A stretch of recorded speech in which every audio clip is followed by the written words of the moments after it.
So let's put this into the practice. So here I have two functions. First one converts Celsius temperatures to Fahrenheit, and the other one converts Fahrenheit temperatures to Celsius. And also inside the main function, we have two lists that represent temperatures in Celsius and Fahrenheit.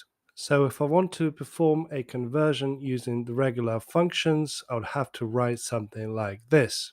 I would have to use a map function with two arguments. First one is the method or the function we want to perform on the second argument, which is the list of values. And all that needs to be converted to the list. And similarly, to convert Celsius to Fahrenheit, we just change the method's name and the iterable object. Let's run the code and observe the result. Meantime, thinking that we actually can do better than that. So rather than calling these separate functions from the inside of our main method, we could possibly place their functionality inside of our expression. So use it inline as a Lambda function, for example.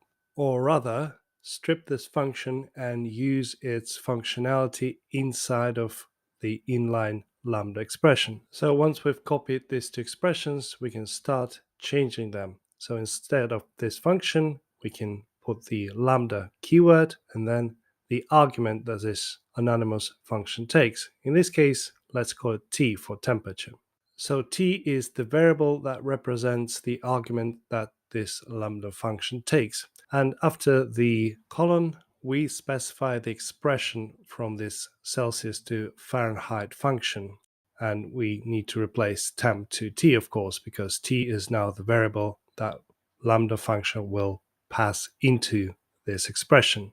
In other words, we'll take each element from this iterable object one by one. We'll store its value in the T variable and we'll pass this T variable to the expression. And in the end, we'll have a list of T's that were put through the functionality of this Celsius to Fahrenheit and Fahrenheit to Celsius functions that now placed as expressions inside the Lambda function.